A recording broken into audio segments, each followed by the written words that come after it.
Hi guys, today I'm actually in my kitchen. I'm going to show you a couple of techniques to blend your colored pencils and your markers to kind of make it look like watercolor.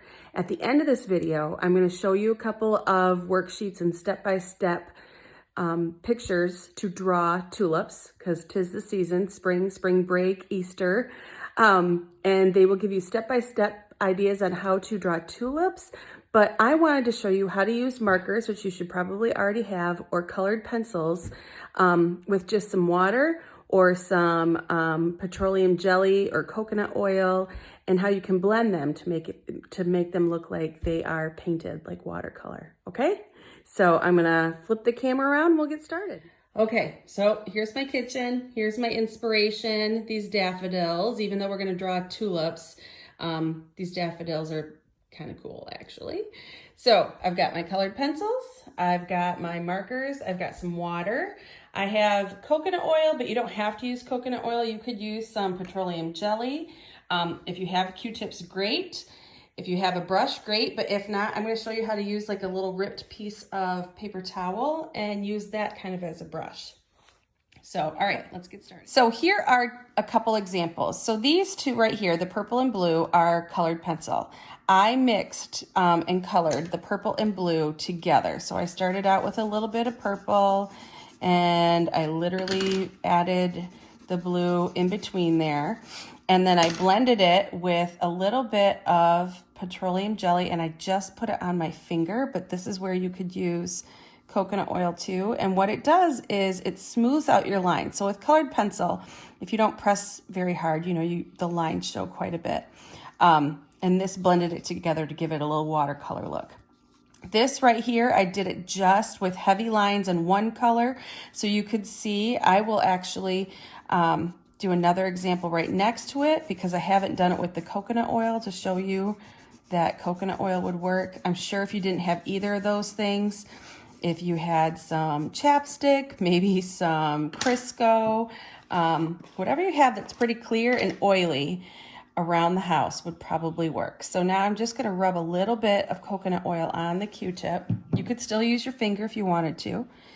And this is how the coconut oil blends. Now I think a fingertip actually blends better. You can tell that the Q-tip is blending it and you can see it shadowing and spreading a little bit with watercolor, but if you use your finger, maybe it's because you can press a little harder, I'm not sure. I think it gives you a smoother blending. And I don't really have anything on my fingers, you don't have to worry about that. The next step right here, this is marker. So I took the red marker and I did a couple of lines like if it was the side of a tulip. And then very quickly, because your marker will dry, you need to dip a little piece of paper towel in your water and just lightly blend out the marker. Do not let your paper towel get too wet. Don't push too hard or you will get this mistake right here where the paper starts to buckle and spread. So it's something you have to do very lightly, very quickly. Don't let your marker dry. And it's just enough to give it a little shadow so that when you come in, either with a marker or a pencil, and you want to add your tulip shape and give it more definition, you have that pretty watercolor in the background.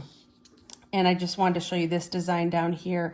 You can blend the two colors and you'll get areas like in this area where it blends and you get some red, some yellow, and still a little bit of orange.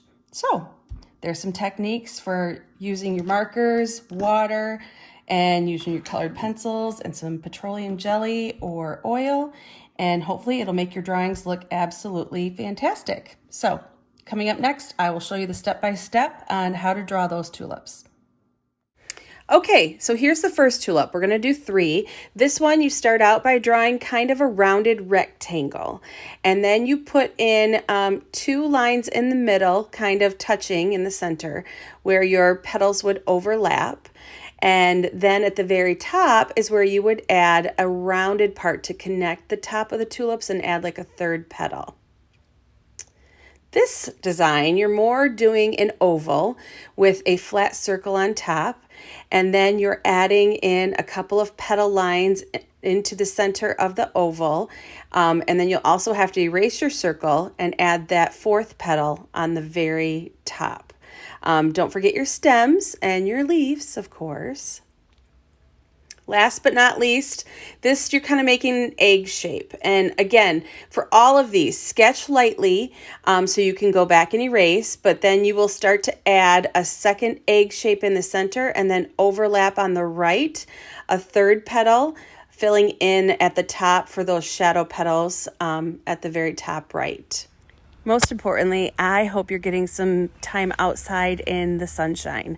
The sunshine totally does wonders for the soul. So keep drawing. Be sure to send pictures to people that you love and care about, because especially at times like this, they will absolutely love them. I know I would love to get pictures, that's for sure. So if not tulips, find something else. Another flower, anything outside, and just make it easy on yourself and try some of those shading techniques, okay? Till I see you again. Bye.